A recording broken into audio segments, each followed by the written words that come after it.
वाहेगुरु जी का खालसा, श्री वाहेगुरु जी की फतेह। चलिए दोस्तों, मेरे साथ एक और यात्रा पर, और वह यात्रा है सिखों के सबसे ऊंचे गुरुद्वारा साहिब श्री हेमकुंड साहिब जी की।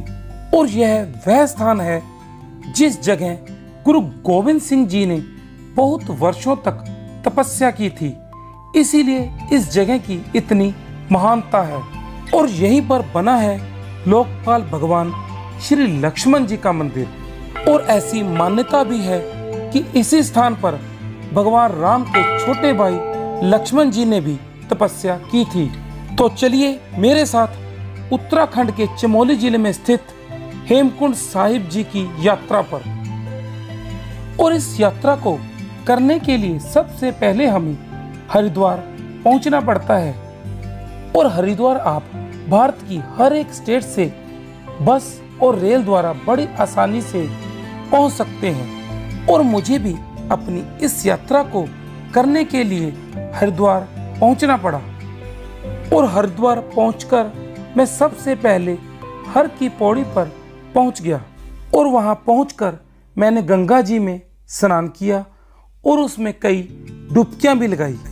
गंगा जी का जो पानी था वह बहुत ठंडा था, और इस ठंडे पानी में नहाने के कारण रास्ते में मुझे जो थकावट हुई थी वह सारी उतर गई। और रात को मैं जल्दी खाना खाकर सो गया, क्योंकि सुबह मैंने जल्दी यात्रा के लिए अपनी बस पकड़नी थी। कल रात मैं पंजाब से हरिद्वार पहुंच गया था। अब बजे हैं सुबह के 5। मैंने कल ही अपनी बद्रीनाथ बस बुक करवा दी थी। ये मेरे पीछे मेरी बस खड़ी है। 5 बजने वाले हैं। बस अब मैं बद्रीनाथ जी तक बुक करा रखी है, और यह मुझे उतारेगी गोविंद घाट। वहां से फिर मैं अपनी श्री हेमकुंड साहिब जी की यात्रा शुरू करूंगा। इस यात्रा में मेरे साथ मेरा बेटा अभिनंदन था, और हमने यह यात्रा बस द्वारा की। और हरिद्वार से गोविंद घाट तक एक व्यक्ति का बस में किराया 700 रुपये है। और हरिद्वार से गोविंद घाट की दूरी, जहां से हेमकुंड साहिब जी की यात्रा शुरू होती है, वह 290 किलोमीटर है। और इसके लिए हमें बड़े बड़े शहरों को भी क्रॉस करना पड़ता है, जिसमें ऋषिकेश, देवप्रयाग, श्रीनगर, रुद्रप्रयाग, गोचर, नंदप्रयाग, गोपेश्वर आदि बड़े शहर आते हैं। मैंने जिस दिन अपनी यह यात्रा शुरू की थी उस दिन मौसम बिल्कुल साफ था, और पहाड़ों पर हल्की हल्की धूप और बादल दिखाई दे रहे थे, जिस कारण पहाड़ और भी खूबसूरत लग रहे थे।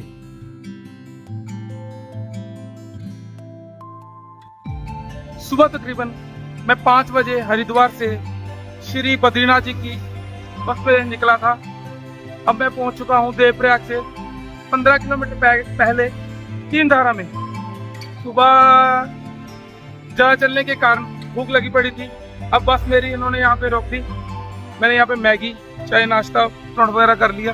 अब हम आगे चलेंगे, क्योंकि मैंने बद्रीनाथ जी से थोड़ा पहले उतरना है हेमकुंड साहिब की यात्रा, जहाँ से शुरू होती है। 4 धाम की यात्रा का रास्ता होने के कारण यहाँ की जो सड़कें थी वह बहुत खुली डुली एवं चौड़ी थी। गोमुख से निकलकर माँ भगीरथी, देवप्रयाग में माँ अलकनंदा से मिलकर यह गंगा कहलाती हैं और हरिद्वार तक पहुँचती हैं। और यही माँ गंगा हरिद्वार से लेकर गोविंद घाट तक बहती हुई दिखाई देती हैं, जो देखने में भी काफी सुंदर लगती हैं। हरिद्वार से तकरीबन 200 किलोमीटर का बस द्वारा सफर तय करके मैं पहुंच चुका हूं चमोली, क्योंकि मेरे पीछे यह बस मेरी खड़ी है। अब यहाँ पर कुछ खाने पीने के लिए थोड़ी देर ब्रेक दी है, क्योंकि काफी देर होगी हमें हरिद्वार से चले हुए।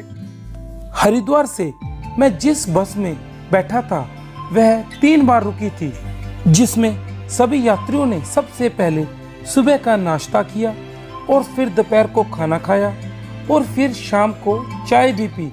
और यह खर्चा सभी यात्रियों का अपना अपना था। हरिद्वार से सुबह 5 बजे चल के मैं 5 बजे श्री हेमकुंड साहिब जी के द्वार के पास पहुंच गया था। देखिए यह जो नीचे रास्ता जा रहा है यह हेमकुंड साहिब जी की तरफ जाता है और यह ऊपर वाला रास्ता मेन हाईवे है, यह श्री बद्रीनाथ जी की तरफ जा रहा है। यहाँ से बद्रीनाथ जी की दूरी तकरीबन 30 किलोमीटर है। गुरुद्वारा श्री गोविंद घाट तक पहुंचने के लिए हमें बद्रीनाथ हाईवे पर ही उतरना पड़ता है और इस मेन हाईवे से श्री गुरुद्वारा गोविंद घाट की दूरी तकरीबन 500 मीटर है। और जो लोग अपनी गाड़ी और बाइक पर आते हैं उनके रुकने के लिए यहाँ पर टैक्सी स्टैंड भी बने हुए हैं और जिसमें मोटरसाइकिल के 100 और गाड़ी के 500 रुपये चार्ज देने पड़ते हैं।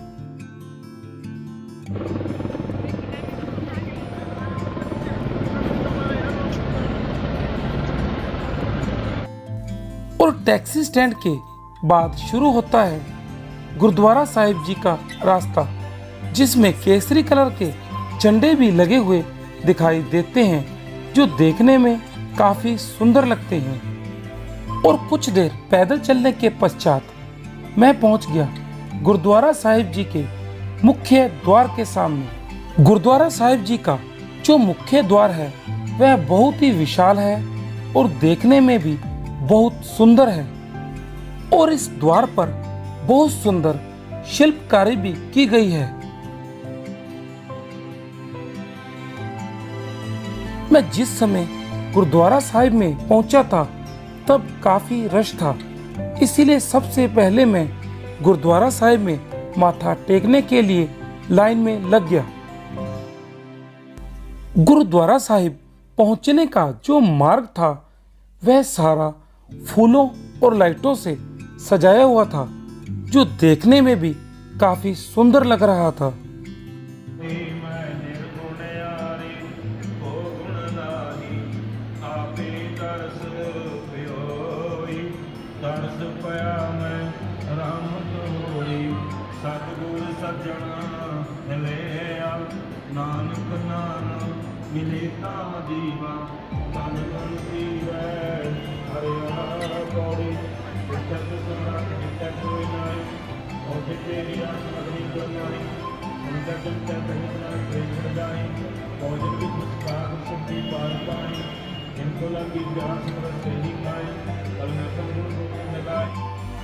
गुरुद्वारा साहिब में नतमस्तक होने के पश्चात मैं लंगर हाल में पहुंच गया और जहां पर मैंने लंगर भी खाया।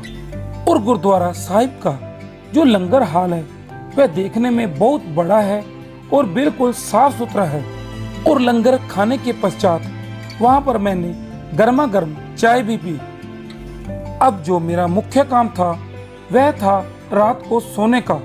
लंगर खाने के पश्चात मैं सीधा उस काउंटर पर पहुंच गया जहां पर आधार कार्ड दिखाकर बिल्कुल निशुल्क गद्दे और ओढ़ने के लिए कंबल मिलते हैं। आधार कार्ड दिखाने के पश्चात मुझे एक पर्ची दी गई। एक आधार कार्ड पर एक गद्दा और एक कंबल मिलता है। क्योंकि मेरे साथ मेरा बेटा था इसीलिए हमें दोनों चीजें दो दो मिली। गोविंद घाट में कमरों के साथ साथ सोने के लिए कई हॉल भी बने हुए हैं। सारा दिन बस में सफर करने के कारण मैं बहुत थक चुका था, इसलिए मैं जल्दी ही अपने बताए हुए स्थान पर जाकर सो गया।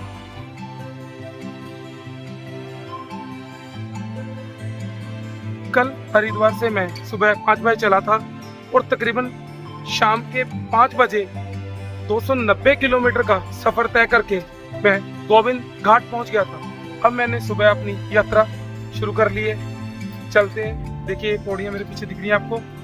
अब मैं धीरे धीरे आगे बढ़ूंगा। अब मैंने पहुंचना है शेयरिंग कैब के द्वारा पुलना तक, जो तकरीबन 5 किलोमीटर का सफर है, जिसके लिए मुझे उनको 50 रुपए देने पड़ेंगे। गोविंद घाट से पुलना तक आप शेयरिंग टैक्सी के द्वारा भी पहुंच सकते हैं और गोविंद घाट से पुलना की दूरी तकरीबन 4-5 किलोमीटर है।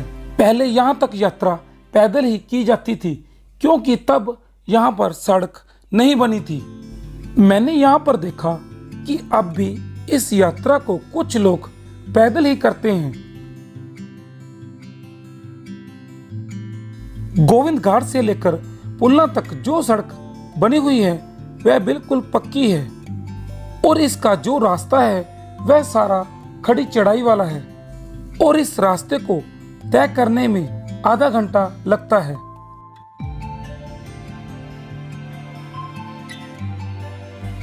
जैसे ही मैं पुलना पहुंचा तो मेरे द्वारा पहले से ही करवाई गई ऑनलाइन रजिस्ट्रेशन चेक की गई और इसके बिना हमें आगे यात्रा पर जाने नहीं दिया जाता। इसीलिए जब भी आप यह यात्रा करते हैं तो अपनी रजिस्ट्रेशन करवा लें, नहीं तो आपको ऑफलाइन यह रजिस्ट्रेशन यहीं पर करवानी पड़ेगी, फिर ही आप यात्रा कर सकते हैं। तकरीबन 3-3.5 किलोमीटर का शेयरिंग कार के द्वारा सफर तय करके अब मैं पहुंच चुका हूं पुलना। देखिए मेरे पीछे यह सारा पुलना गांव है। चलता हूं मैं धीरे धीरे आगे। वो नंदन भी जा रहा है। देखिए पुलना एक छोटा सा गांव है जो देखने में काफी सुंदर है और यहाँ पर रात को रुकने, रहने, खाने पीने की पूरी व्यवस्था है और यात्रा के लिए आपको लाठी भी यहीं से मिल जाती है और जिसका मूल्य 40 रुपए है।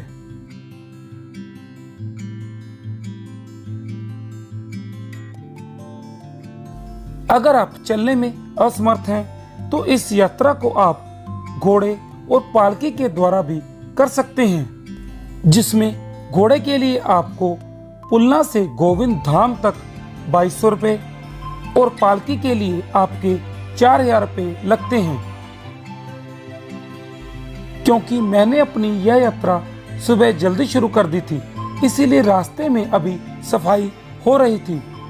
श्री हेमकुंड साहिब जी की यात्रा का जो रास्ता है वह बहुत साफ सुथरा एवं खुला डुला है, जिस कारण चलने में भी बहुत आसानी रहती है।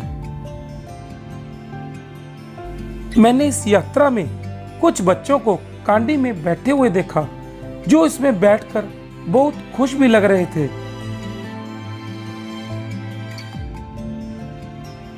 अब मैं पुलना से तकरीबन 2.5 किलोमीटर का पैदल सफर तय करके जंगल चट्टी पहुंच चुका हूं। यहाँ पर खाने पीने रहने की पूरी व्यवस्था है। अब मैगी, पराठा जो कुछ मर्जी खा सकते हैं। बहुत बढ़िया स्थान है ये। जंगल चट्टी में आपको खाने के लिए हर एक चीज मिल जाती है, परंतु मूल्य से थोड़ा सा ज्यादा, और वह इसलिए क्योंकि यहाँ तक उसको लाने में बहुत खर्चा आता है। श्री केदारनाथ जी के ट्रैक से थोड़ा सा यह ट्रैक मुश्किल है क्योंकि इसकी चढ़ाई बिल्कुल खड़ी है। धीरे धीरे चढ़ रहा हूं वाहेगुरु जी का नाम लेते हुए।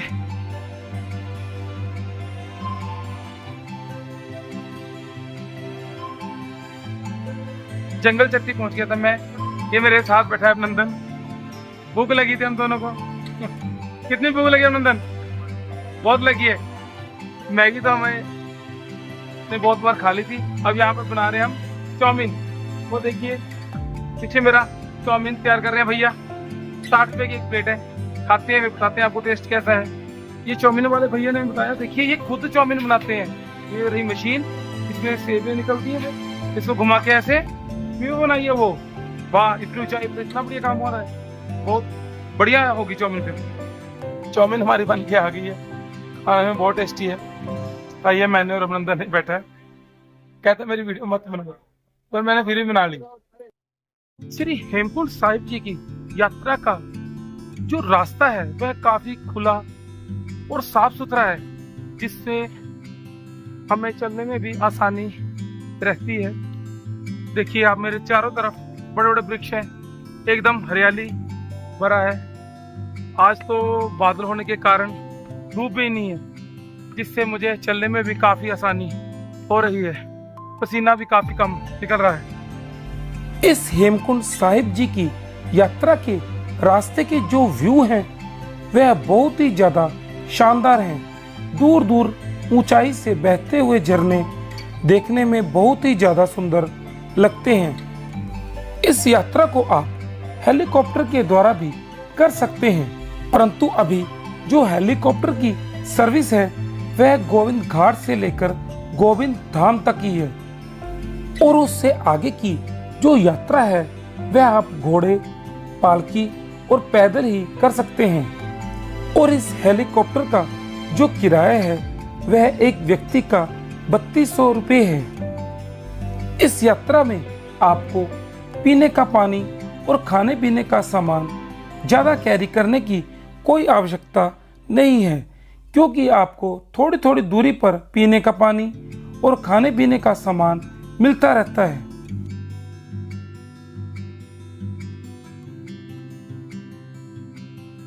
अब मैं चलते हुए जिस स्थान पर पहुंच चुका हूं, इसका नाम है भ्यूडार। यह पुलना और घांगरिया, यहाँ गोविंद धाम भी बोल सकते हैं हम उसको, इन दोनों का मिड पॉइंट है।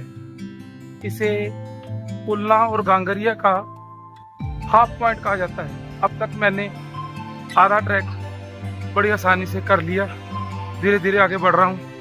मौसम बहुत बढ़िया है, देखिए आप मेरे पीछे धूप बिल्कुल नहीं है, जिससे चलने में भी काफी आसानी हो रही है। भ्यूदार काफी ऊंचाई पर है, इसीलिए यहाँ से मुझे बर्फ के पहाड़ भी दिखाई देने शुरू हो गए थे, जो देखने में काफी सुंदर भी थे। भ्यूद्वार में आप मैगी, चाय वगैरह हर चीज खा सकते हैं। यहाँ पर हर चीज मिल जाती है, पानी वगैरह हर चीज की बड़ी अच्छी सुविधा है यहाँ पर।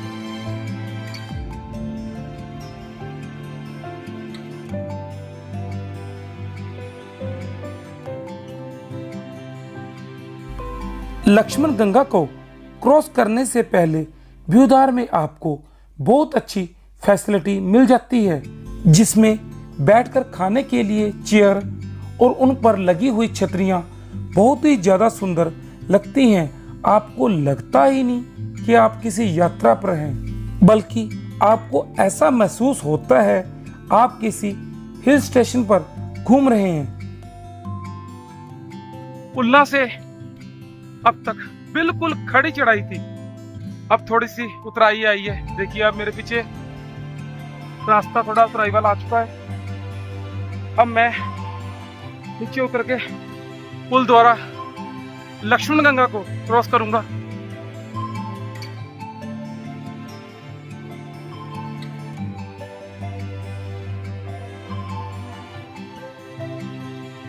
यह जो आपको मेरे पीछे झरना बहता हुआ दिखाई दे रहा है, इसका नाम है लक्ष्मण गंगा। लक्ष्मण गंगा झरने का जो पानी है वह बिल्कुल साफ सुथरा है। इस झरने के दोनों तरफ आर्मी वाले खड़े हैं और वह एक एक व्यक्ति को ही निकलने देते हैं। और मुझे यह पुल देखने में थोड़ा कमजोर भी लगा। भ्यूधार से आगे जाने के दो रास्ते हैं। एक वह रास्ता है जिस जगह नया पुल बन गया, और दूसरा पुराने वाला रास्ता। नए पुल वाले रास्ते के मुकाबले पुराने वाला रास्ता जाने के लिए ज़्यादा आसान है, इसीलिए मैंने जाने के लिए पुराने वाला रास्ता ही चुना।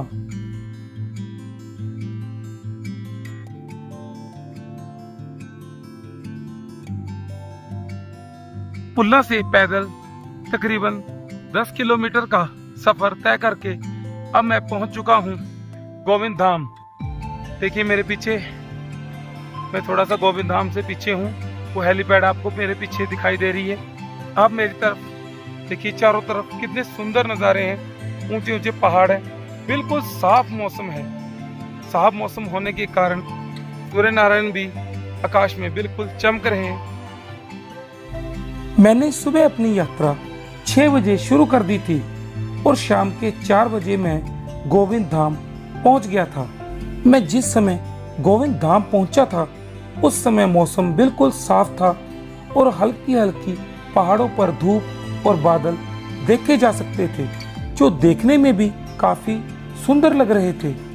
पहाड़ों पर जो बादल दिखाई दे रहे थे वह बहुत सुंदर थे, इसीलिए मैंने यहाँ पर थोड़ी देर टाइम लैप्स वीडियो भी बनाया।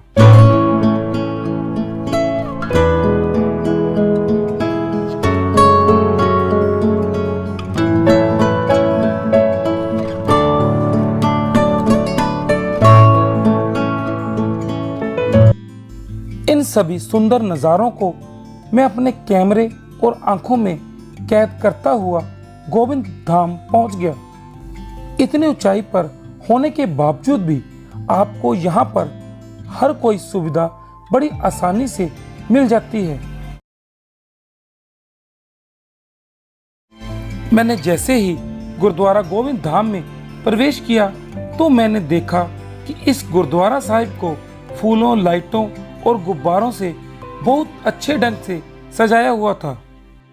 मैं गुरुद्वारा साहिब में प्रवेश करते ही सबसे पहले दरबार साहिब की ओर बढ़ चला और वहां पहुंचकर मैंने माथा टेका और वाहिगुरु जी का यहां तक यात्रा करवाने के लिए शुक्राना भी किया। और यह दरबार साहिब अंदर से देखने में बहुत ही सुंदर है और बिल्कुल गोविंद घाट की तरह यहाँ पर भी लंगर, चाय, रहने और खाने पीने की बहुत अच्छी व्यवस्था है। और गोविंद घाट की तरह यहाँ पर भी रात को रुकने और रहने के लिए उसी तरह पर्ची सिस्टम है। और जब आप लंगर हाल में लंगर खाने और दरबार साहब में माथा टेकने के लिए जाते हैं तो पीछे आपके जूते रखने के लिए जोड़ा घर की सुविधा भी यहाँ पर उपलब्ध है।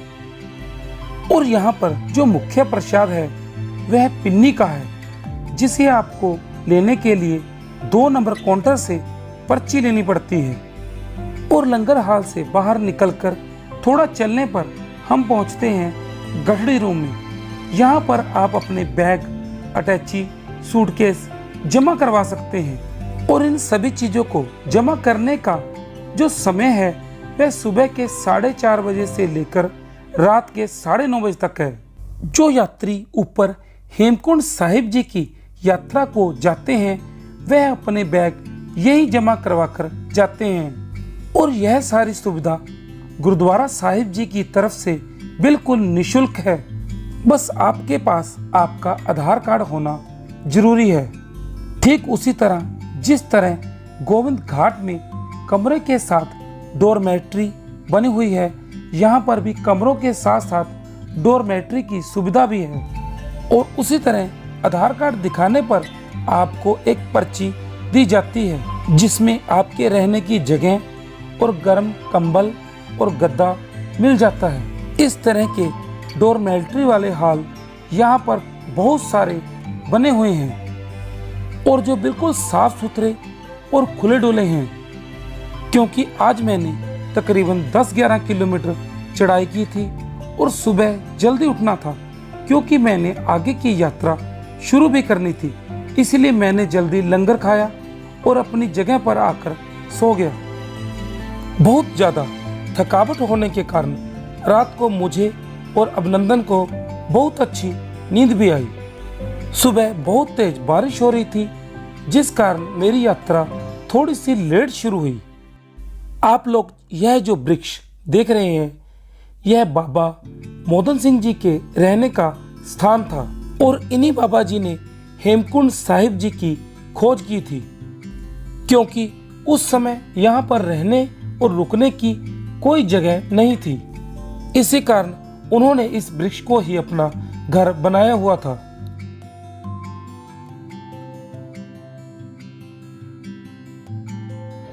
मैं और अभिनंदन श्री हेमकुंड साहिब की यात्रा शुरू करने लगे हैं।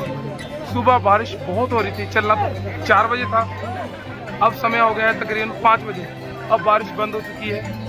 बस मैं और अभिनंदन दोनों यात्रा का ट्रैक शुरू करने लगे हैं। तकरीबन 6 किलोमीटर पैदल ट्रैक है, काफ़ी कठिन ट्रैक कहा जाता है। चलते हैं अब धीरे धीरे, बाकी मैं आपको दिखाऊंगा वीडियो में कैसा रास्ता है। अब हम गोविंद धाम से चलने लगे हैं। भले ही बारिश के कारण मेरी यात्रा थोड़ी लेट शुरू हुई, पर मैं बहुत खुश था क्योंकि बारिश अब रुक चुकी थी और यात्रा शुरू हो गई थी। श्री हेमकुंड साहिब जी की यात्रा का जो रास्ता है वह शुरू से लेकर आखिर तक बहुत सुंदर है। और जब हम गोविंद धाम से अपनी यात्रा शुरू करते हैं तो थोड़ा पैदल चलने पर ही हमें एक बहुत ऊंचाई से झरना गिरता हुआ दिखाई देता है, जो बहुत ही ज्यादा सुंदर है। और इसका पानी है जो वह बिल्कुल सफेद और साफ है।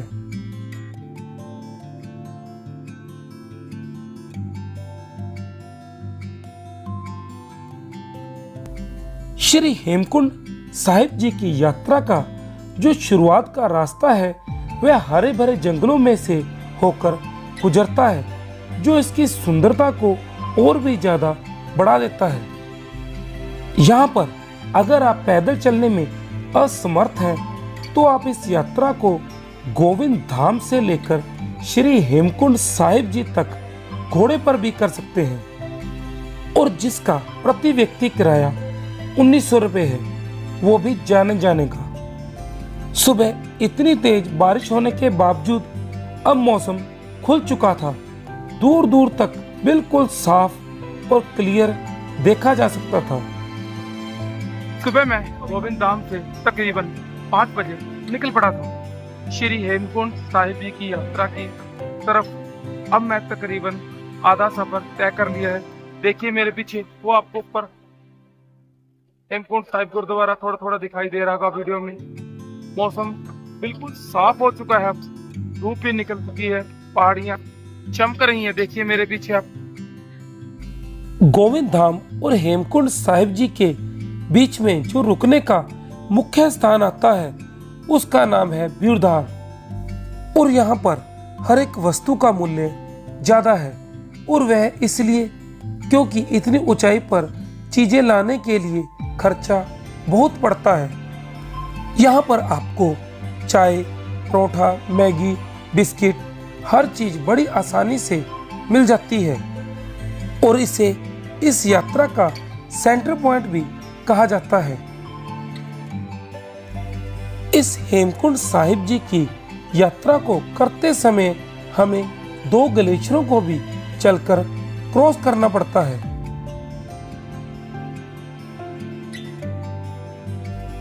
जब यात्रा 1 से 2 किलोमीटर की बाकी रह जाती है तो वहां से यहाँ हेमकुंड जाने के 2 रास्ते हो जाते हैं, एक सीढ़ियों वाला और एक सिंपल पैदल वाला।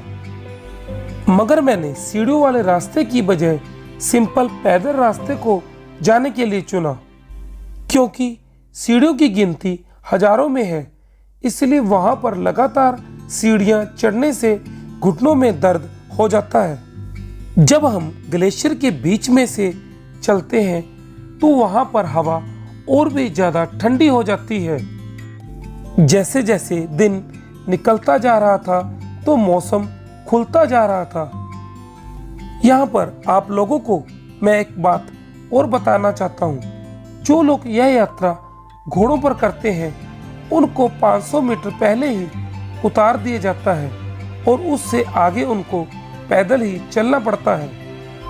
आप लोगों से बातें करते करते और इन सुंदर नज़ारों को देखते हुए मुझे पता ही नहीं चला कि मैं कब हेमकुंड साहिब जी पहुंच गया। तो कीजिए आप लोग भी गुरुद्वारा हेमकुंड साहिब जी के प्रथम दर्शन, क्योंकि मैंने अपनी यह यात्रा सुबह जल्दी शुरू कर ली थी, इसीलिए मैं पहली अरदास जो तकरीबन 9:30 बजे होती है उससे पहले यहाँ पर पहुँच गया था। मैं सुबह जल्दी पहुँच गया था, इसी कारण यहाँ पर अभी रश बहुत कम था। मौसम साफ होने के कारण मुझे यहाँ पर जो 7 पहाड़ियाँ हैं वह भी बिल्कुल साफ साफ दिखाई दी, जिन्हें देखना शुभ माना जाता है। ये नीला आसमान, ये सफेद बादल और ऊंचे ऊंचे यह पहाड़, यह देखने में बहुत सुंदर लग रहे थे। हेमकुंड साहिब गुरुद्वारे जी का जो रास्ता है वहां तक पहुंचने के लिए सबसे पहले हमें लंगर हाल को क्रॉस करना पड़ता है, और यहाँ पर हर समय चाय और गर्मा गर्म खिचड़ी का लंगर चलता रहता है। और उसके पश्चात हम क्रॉस करते हैं यहाँ की डिस्पेंसरी को, जहाँ पर आपको बिल्कुल निशुल्क दवाइयाँ दी जाती हैं। और इससे थोड़ा आगे बढ़ने पर हमें दिखाई देता है गुरुद्वारा श्री हेमकुंड साहिब जी। इस गुरुद्वारा साहिब जी की जो छत है वह और गुरुद्वारों से बिल्कुल अलग है, और वह इसलिए क्योंकि यहाँ पर सारा साल बहुत बर्फ पड़ती है, और इसी कारण यहाँ की गुरुद्वारे की जो छत है वह ऐसी बनाई हुई है और इतनी ऊंचाई पर बना दुनिया का यह सबसे ऊंचा गुरुद्वारा साहिब भी है। इस गुरुद्वारा साहिब जी की समुद्र तल से ऊंचाई तकरीबन 13,200 फीट है। जिन लोगों को हाई ब्लड प्रेशर और हार्ट की कोई प्रॉब्लम है उन्हें यहाँ पर सांस लेने में भी दिक्कत आती है। मैं जिस समय यहाँ पर पहुंचा था उस समय ठंड बहुत थी, परंतु मौसम साफ होने के कारण धूप निकल चुकी थी, जिस कारण ठंड थोड़ी सी कम हो गई थी। हेमकुंड साहिब पहुंचते ही मैंने सबसे पहले निशान साहिब को नमस्कार किया और फिर उनकी परिक्रमा भी की और फिर वहां पर कुछ देर रुककर मैं चारों तरफ के इन सुंदर नज़ारों को काफी देर तक निहारता भी रहा, क्योंकि मौसम साफ होने और धूप निकलने के कारण ये चारों तरफ के जो नज़ारे थे वह बहुत ही ज्यादा सुंदर लग रहे थे। हेमकुंड साहिब गुरुद्वारे के पास जो झील बनी है उसका जो पानी है वह बिल्कुल साफ है और यह पानी इतना ज्यादा साफ है कि इसके अंदर के जो पत्थर हैं वह बिल्कुल साफ देखे जा सकते हैं। मैंने और मेरे बेटे अभिनंदन ने इस जल में स्नान तो नहीं किया, पर पंच स्नान हम दोनों ने यहाँ पर अवश्य किया। पंच स्नान करने के पश्चात मैं आगे गुरुद्वारा साहिब की तरफ बढ़ चला। गुरुद्वारा साहिब के मुख्य द्वार के पास श्री हेमकुंड साहिब जी का संक्षिप्त इतिहास भी लिखा हुआ है और जिसे आप मेरी वीडियो को थोड़ी देर रोककर पढ़ भी सकते हैं। सद गवाया बुध पाया दूजा पाया बस ना सत्ता पर जानी दस तरे प्यार ना सुन मंदे है तापाय ममत वासता पर जानी जज बजन जियो धरत का साध है दे करता भी सत्यता पर जानी है जैसी की सच्ची ले दया जाने जी की सुंदन करे सत्ता पर जानी जातम दिव करे निवास वार हुए सब मिलोगे बोले सो निहाल सिया काल वाहिगुरु जी का खालसा वाहिगुरु जी की फतेह। ज्यादा ऊंचाई पर पहुंचने के कारण यहाँ पर मेरे बेटे अभिनंदन को सांस लेने में भी दिक्कत आई, इसलिए यहाँ पर मुझे फ्री मेडिकल सुविधा लेकर उसे थोड़ी देर ऑक्सीजन भी लगवानी पड़ी। पंच स्नान और गुरुद्वारा साहिब में दर्शन हो गए। अब खिचड़ी का प्रसाद ग्रहण कर रहे हैं हम, बहुत ही टेस्टी है। पंच स्नान करने के पश्चात और गुरुद्वारा साहिब में माथा टेकने के बाद अब मैं आगे यहाँ पर बने लोकपाल लक्ष्मण जी के मंदिर की तरफ बढ़ चला। श्री हेमकुंड साहिब गुरुद्वारे के पास भगवान राम जी के छोटे भाई लक्ष्मण जी का मंदिर भी बना हुआ है। मान्यताओं और ग्रंथों के अनुसार ऐसा भी कहा जाता है कि भगवान लक्ष्मण जी ने भी यहाँ पर कई वर्षों तक तपस्या की थी। इसी कारण भगवान लक्ष्मण जी का मंदिर यहाँ पर बनाया गया है और इस मंदिर के अंदर जो भगवान लक्ष्मण जी की मूर्ति स्थापित की गई है वह देखने में बहुत सुंदर है। मैं जैसे ही गुरुद्वारा साहिब और मंदिर में दर्शन करके वापस अपनी यात्रा संपूर्ण करके लौट रहा था तो ना जाने कहां से ऐसे अजीबोगरीब बादल आ गए जिन्होंने गुरुद्वारा साहिब और मंदिर को ढक लिया था और चारों तरफ धुंध ही धुंध और बादल ही बादल दिखाई दे रहे थे। मैं अपने आप को बहुत खुशकिस्मत समझता हूँ क्योंकि मैं सुबह जल्दी चलकर यहाँ पर जल्दी पहुँच गया और यहाँ पर मुझे इतने अच्छे दर्शन हुए और यहाँ पहुँचने में अगर मैं थोड़ा लेट हो जाता तो मैं इतने सुंदर दर्शन नहीं कर पाता। इसीलिए मैं मन ही मन में वाहेगुरु जी का शुक्रिया अदा कर रहा था, क्योंकि उन्होंने मुझे यहाँ पर पहुँचने की शक्ति दी और यहाँ पर इतने सुंदर अलौकिक दर्शन करवाए। गुरुद्वारा साहिब और लक्ष्मण मंदिर में मेरे बहुत ही अच्छे दर्शन हो गए हैं। इसी के साथ मेरी यह यात्रा निर्विघ्नं संपूर्ण हो गई। संपूर्ण वीडियो देखने के लिए आप सभी का बहुत बहुत आभार। अगर आप मेरे YouTube चैनल पर नए हैं तो मेरे वीडियो को लाइक करें, शेयर करें और मेरे चैनल को सब्सक्राइब अवश्य करें।